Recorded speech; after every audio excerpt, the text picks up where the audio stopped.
Welcome to Dodgers Daily. Casey Porter here. So glad that you decided to tune in. Joined by Austin Brubaker as we bring you another show here on Dodgers Daily. Before we get into it, just a reminder, hey, if you like this video and if you like this kind of content, go ahead and click that like button, leave a comment, tell all your friends about Dodgers Daily. And we are open for business, so if you or somebody you know would like to help sponsor Dodgers Daily, just leave me a DM or you can email me at dodgersdaily73gmail.com. Okay, we have all the business done.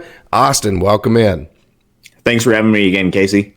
Okay, have not got your thoughts since last week. I know you were heavy in the work, and then you came down a little bit ill earlier, this weekend and then yesterday. So have not got your thoughts on the Dodgers and their early exit. Yeah, no, obviously, very disappointed in the performance and their play during that series against the Diamondbacks. I think every Dodgers fan is. I think everyone expected them to be able to at least win a game or two against Arizona. Most people predicted them to win the series because we believe that they had the better talent than them. But they got outplayed, and you got to give that to Arizona. They came in, they outplayed the Dodgers, and they deserve to move on as opposed to what the Dodgers did than the Dodgers based on what that performance is. So obviously very disappointed. I think some things have to change. Things will change during the offseason. There's going to be some sort of turnover, and there's going to be new roster spots available during the offseason. It's going to be a tough offseason, just kind of trying to digest and swallow that loss. But the Dodgers will be back, and they'll find a way to come back and be really solid and get some guys that are going to help this team. So disappointed, but ready to move on. So what were some of the things that we've gotten basically everybody's perspective here on Dodgers Daily to this point, and we had a good live show, got a lot of fans' perspective last week. What are some of the glaring things that you saw that have led to, hey, not just this year. If it was just this year, you say, hey, baseball's a crapshoot, the playoffs, anything can happen. You kind of look at it from that perspective. But 4 out of the last 5 years and the last 4 full seasons, the Dodgers have been bounced by teams with less than 90 wins twice, and they didn't even make it through the NLDS. So what are your thoughts on why those early exits are happening? Yeah, I think some of it has to do with randomness. I don't think it all has to do with the randomness of the postseason. I think that can sometimes be used as just like an excuse or like a scapegoat. There is something wrong when this Dodgers team can't make it past the division series when they have been better than a lot of the teams. I think that has to do with a variety of different issues that have come up throughout the course of the years. I think each year has been a little bit different. This year, obviously, the biggest thing was they were not able to get any sort of length in the playoff series from their starting pitching. I think you have to start right there. That was an issue going into that, something that we wanted to trust a lot of the rookies. They obviously didn't go with that route. And then some of the performances that they did rely on, some of the top end starting pitching that they relied on, just didn't come up and perform with that. And then another thing that has popped up just randomly during the course of the postseason has been the offense. Look, there has been a break that the Dodgers have had, particularly the last 2 postseasons where they played teams that they've been better against and that they've beaten during the regular season. Their offense didn't show up in both of those series. Now you can blame that on the days off, which I think certainly has some sort of effect, and I think we could go into different reasons why that might have an effect. But this is something that has been mentioned several times. According to Fangraphs, that doesn't always, historically, that hasn't been a major impact as far as historical wins or loss percentages. A lot of teams who have had that rest have won historically, at least more than they've lost. So with that, I think there has to be some sort of changes, at least getting some of that top end starting pitching that can win in the postseason. And then as far as your offensive offense is concerned, you have to find different ways to create offense in the postseason. You have to add different guys, whether you want to reinforce some of that power, because power, as we're seeing in the postseason this year, has played a big factor. You look at what the Phillies are able to do. Their offense is amazing because a lot of their guys are hitting for power.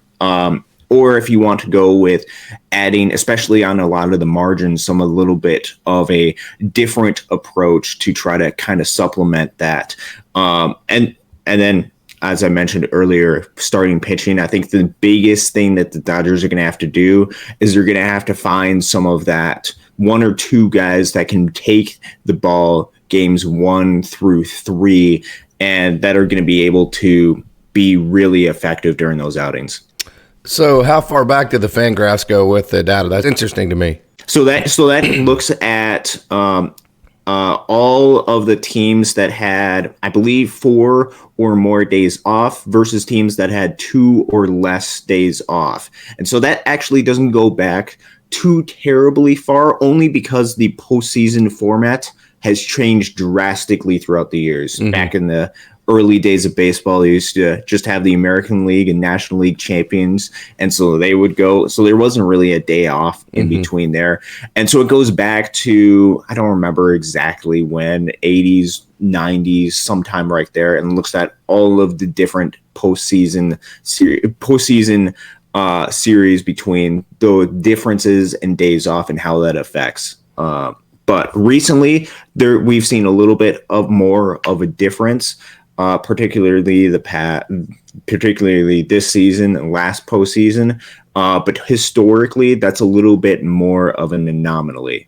Yeah, some of those layoffs, I'm sure, were like in between maybe the NLDS and the NLCS, where one team ended their series maybe in a sweep and the other series went 7 games. So it wasn't necessarily a transition. Maybe, I don't know the exact numbers that they got those from. Maybe those weren't exact transitions from regular season to postseason. Would that be accurate?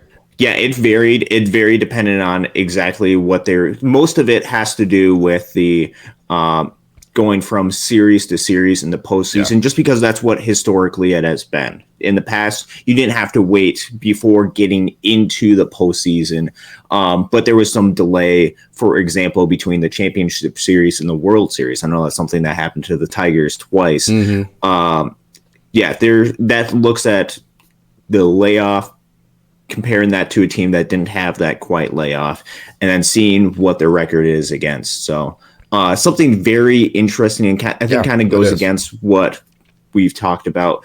But still, this has affected the Dodgers twice. There has to be some sort of reason why it's affected the Dodgers twice, and that reason has to be addressed if you want things to change in the future. Yeah, no doubt. No doubt. Okay, so the Dodgers moving forward in the future, you just mentioned that. Obviously, everybody wants a solution. Everybody wants to figure out what's going on so this doesn't continue to happen. Hey, it's one thing to have a great regular season and to buy $15 beers and everybody be happy. And then the other part of that is if you don't win the playoffs, it just kind of seems, well, it doesn't kind of seem. It is very empty. So what solutions would you come up with, Austin? What do the Dodgers need to do? Yeah, and that's a really good question because they've had sustained success. And I think sustained success is really important to have because I know a lot of other teams really wish they had that opportunity to win in the postseason. And we talked about there is some sort of randomness, but this has not led to World Series championships, at least to the degree of what it should be having. So things have to change. I think the first thing that the Dodgers are going to have to look at, and we can kind of start with this, number one priority, which we also talked about at the trade deadline and what they weren't able to get, has to be some sort of top-end starting pitching. If you look at the starting pitching that the Dodgers are going to have next season, they are going to have the return of Walker-Buehler, which, coming back from Tommy John, you don't know exactly what it's going to be like, how he's going to adapt from that. You expect what he was before that, but you don't necessarily know what that is. So that's a little bit of a question mark. I still expect him to be ready to be able to compete and be effective. I think you're going to have that 1-2 punch with him and Bobby Miller. Now, Clayton Kershaw, we don't know if he's coming back or not. And based off his last performance in the postseason, obviously really disappointing. You don't want that to be the last time you see him in Dodger blue, but you also need to make sure that he is effective if he's able to come back. So I'm sure a lot of that conversations are going to be had between him and the Dodgers. That's going to be a decision that ultimately they come to some sort of decision on. Right now, you can't say that he is going to be a part of the rotation just because that's some sort of question mark. Door will be open for him. I think the biggest questions with Walker Buehler isn't whether he's going to be back or not. It's going to be, is he going to be back and be the number one type starter? Yes. Is he going to have that type of stuff? I think he's going to be back. I'm not worried about the Tommy John surgeries. I've talked to several different minor leaguers that have had 2 Tommy Johns. I'm not worried about the procedure part of the medical part of that. I worry about the effectiveness coming back and the length of time it takes him to get to become effective. But I think that leaves a big question mark with the Dodgers, because if you think Walker Buehler is that number one starter, then hey, that reduces that need to go out and break the bank, or maybe send away a bunch of prospects in the trade market because Walker Buehler can slide in there. But that's a huge unknown. I think that's where the unknownness from Walker Buehler comes in. Yeah, I think that's a really good point, and that's why there's a lot of question about him, and you can't necessarily assume that he's going to be that number one guy because you don't know how the stuff is going to play coming back from injury. I think we all expect it to play really well. I think we all expect guys like Bobby Miller to make that step forward to become one of those ace level starters. But you also have to have contingency plans, because this past season, a lot of things, especially in the starting pitching wise, didn't go necessarily the Dodgers' way. You have to have plans or additional people that can supplement with that while also being really effective through the regular season. So I think you have Walker Buehler, Bobby Miller, Clayton Kershaw is a question mark. I think we both think that Ryanpepiot has done enough to earn a spot in the rotation, although with what the Dodgers showed in the postseason, a lot of times you want to see what the Dodgers show. They didn't pitch him at all in the postseason, even though I think he was one of their better pitchers going into that series.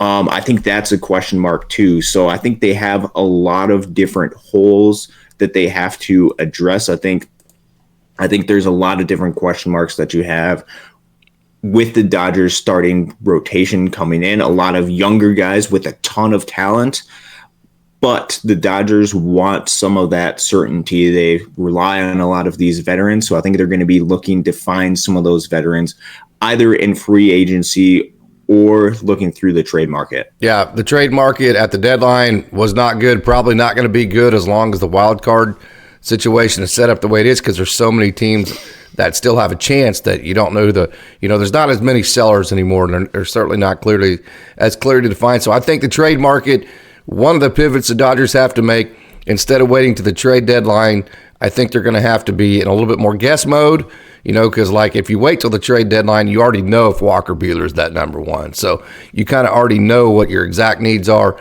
But I think that one of the pivots is, instead of waiting to the trade deadline to make trades, I think you need to be more active in the offseason in the trade market.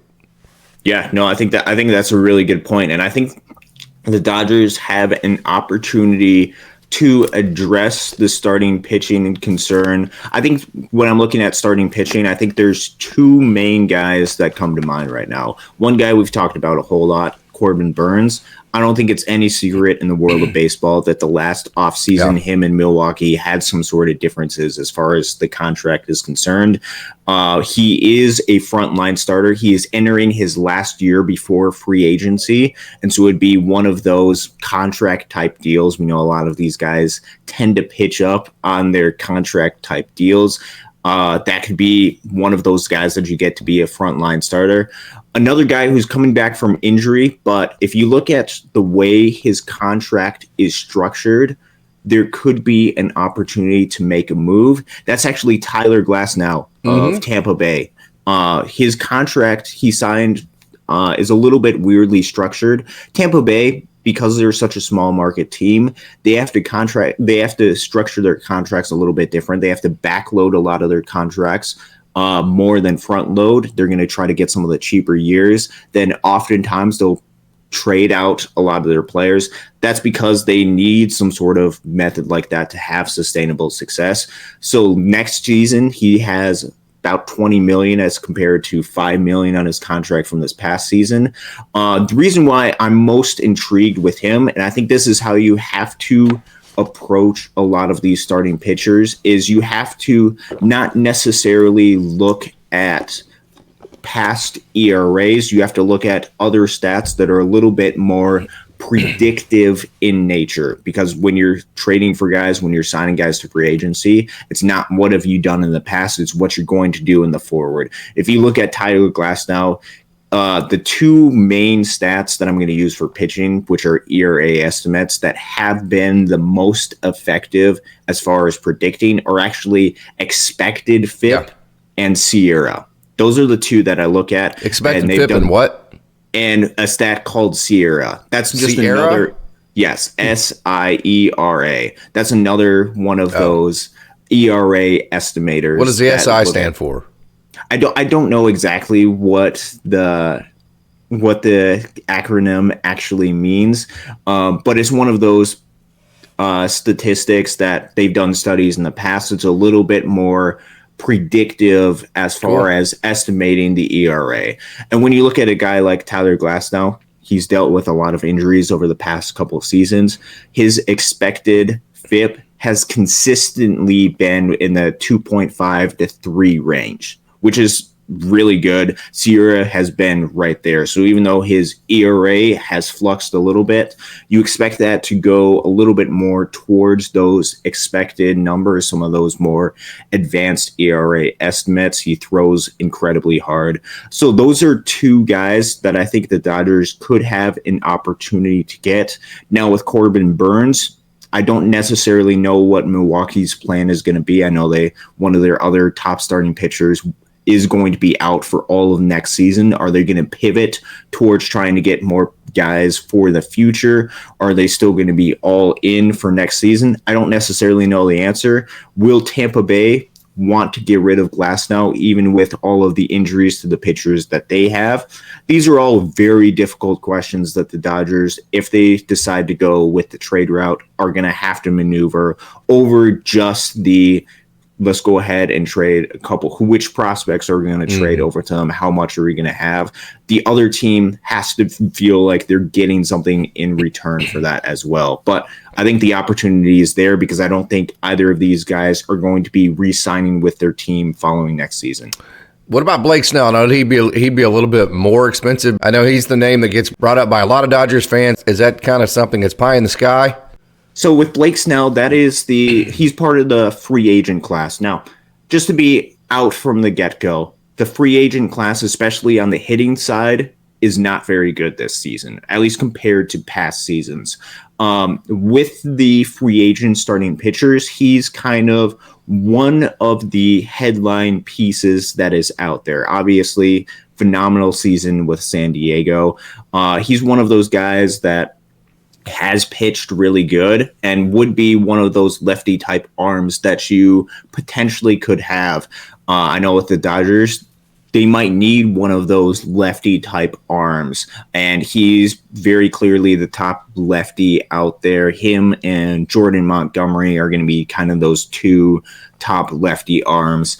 With Blake Snell, I think because he is a free agent, and I think we saw last season with a lot of these free agent starting pitchers, you're going to have to sign them to deals. You're going to have to overpay for a lot of these guys and sign them to really long-term deals in order to acquire their services. That would be my biggest concern. There's also a little bit of difference in some of the expected numbers compared to some of the actual numbers. There's actually a free agent starting pitcher that if you go by a lot of these expected numbers, I actually prefer over Blake Snell, even though Blake Snell is a lefty as compared to this guy who's a righty. So if you go with the free agency route, you're going to have to pay a little bit more. You're going to have to sign them for longer term deals. that hasn't historically been what the Dodgers have wanted to do, especially with a guy like Blake Snell, who's in his early 30s. You're going to be paying for years that probably are not going to be very good. And so if you want to acquire his services, well, yes, you're going to be paying for his years that more than what you want to. So if you go in the actual free agent route, I'm not going to be talking about the international free agent route, which there is a guy out there. We'll get to him a little bit. But if you look at the actual free agent, if you're looking for the actual top line starting free agents, if you compare Blake Snell, I actually prefer Aaron Nola over Blake Snell. Now, Aaron Nola hasn't had the greatest season this year, but if you look at some of those stats that I prefer, xFIP, Sierra, which I think have been more proven to be better at estimating ERA over time. If you look over the past 3 seasons, he's been top 15 in the game in xFIP. If you look at the past 2 seasons, he's been top 3 in the game in expected FIP, meaning that I think even though his ERA was a little bit higher this season, I think going forward, he's going to be a little bit more productive. I think he's going to showcase, and I think we've seen that with the postseason. He's had a lot of postseason success with the Phillies. Now with him, again, with Blake Snell, you're going to have to sign him for a longer deal than what you wanted for some of the not prime years of his career, or you're going to have to drastically overpay during the years that you do get him. So with the free agency route, you either have to find hidden gems, which I think the Dodgers have tried to do, but they still need that ace level starter, which either has to come trade market, free agency, or with the pitcher out of Japan, Yamamoto. I think he, because he's a little bit younger, could be the more attractive option. Yoshinobu Yamamoto. Okay, Mike Solis wrote a nice article about him. Okay, so 2016 MPB draft by the Oryx Buffalo, started 5 games, 1-1, 5.32 in his debut. Moved to the bullpen in 2018. He is an NPB All-Star in 2018, 2019. Went back to starting pitching. Dominant, 8-6 record, 195 ERA, whip of just 0.96. He was tied for 8th in wins in the league 2021. 18-5. ERA was 139, 206 strikeouts at 193 in 2/3 innings. Whip again was 0.85, so I like the efficiency from this guy. He won a pitching triple crown, beating teammate Iroha Miyagi for the ERA title by 1.12 points in the ERA category. Led in wins, so wins and ERA. He led that by 5 in wins and in strikeouts. So the pitching triple crown is ERA, wins, and strikeouts. And then 2022, he was one of 4 pitchers that actually threw a no-hitter. So, yeah, there is a guy that I think is going to draw a lot of attention from Dodgers fans. Let me try to say this right. Yoshinobu Yamamoto. Yoshinobu Yamamoto. And I think the biggest thing that is attractive about him, even though coming over to America from Japan, there's a little bit of variability just because you don't necessarily know how he's going to adapt to the American game. The biggest thing with him is his age. He's still very much in the prime of his career. I believe he's 25-ish right now, where as opposed to a lot of these other pitchers, they're in their 30s, or early 30s. So you're going to be paying for a lot of those years where if you look at some of the aging curve on a lot of these pitchers, they're on kind of more of the decline of their career. Whereas with Yamamoto, you might be, even though there might be a little bit more risk because they haven't pitched in the major leagues, might be paying for some of the prime years of him. So if you look at it from that perspective, Yamamoto might be the more worthy investment, even though you might not necessarily know if he's going to be that number 1 starter. So I think if you go with Yamamoto, I think you sign him and then probably look into some of the trade route, get a guy like a Corbinburnes, get a guy like a Tylerglasnow or somebody like that, just so you don't have 2 of those free agent starting pitchers, those giant contracts, while also providing a little bit of insurance to both Walker Buehler, to bobbymiller, and to Yoshinobu Yamamoto. I think that would be probably the route that they would look into first. At least that's what I would, at least first. Going to dedicate this show. I want to get your thoughts on the Dodgers season, put a wrap on 2023 from your perspective. I also have a new guy coming on tomorrow, Andrew Hickman, who has been a Dodgers Daily fan for many, many years. Well, however many years Dodgers Daily's been out there. He's been a coach at very high levels. He's been in the game at high levels, still is. So excited to talk to Andrew tomorrow morning. And then I think we're going to start our prospect features part of this, the down the farm segments. We're going to add those back in starting next week. You know, hey, there's not a whole lot going on the minor league front right now other than the Arizona Fall League, which is a really cool deal because I know that's propelled and springboarded a lot of guys. So we'll have some coverage on that. But to be quite frank, I spend so much time at the minor league level throughout the season, kind of taking a mental break from it for a couple of weeks, just kind of getting away from it, recharging my batteries, and then we'll get back into the prospect coverage next week. So excited about that, Austin. Oh, yeah. No, I'm excited about that. I'm excited to see the growth with a lot of different people coming on to Dodgers Daily and just hearing a whole bunch of different perspectives. You've been a big part of that, by the way. I like the direction that this is headed, and like adding a little more personnel, more personalities to add to this. I think that's really exciting. For the Dodgers season during this, it has been, obviously they've went through a bunch of adversity during the regular season. We saw a lot of guys that we've been talking about as far as prospects are concerned come up. Some were able to really perform and really show out. I look at James Outman. I look at ryanpepiot. Others weren't given quite the opportunity that they were required. But if you look at the Dodgers during the regular season, I think it's still something that we're going to look back on and appreciate what Mookie Betts and Freddie Freeman were able to do, both top three guys in the MVP.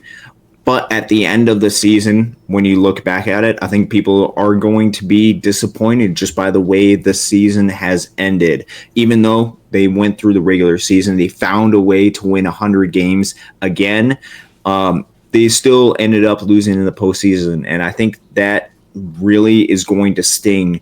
And that's something that has to be addressed moving forward, because that is the biggest thing that is on the mind of a lot of Dodgers fans. You lost to a Arizona team that you thought you were going to be better at or better than, and were better in during the regular season. So disappointing in that aspect.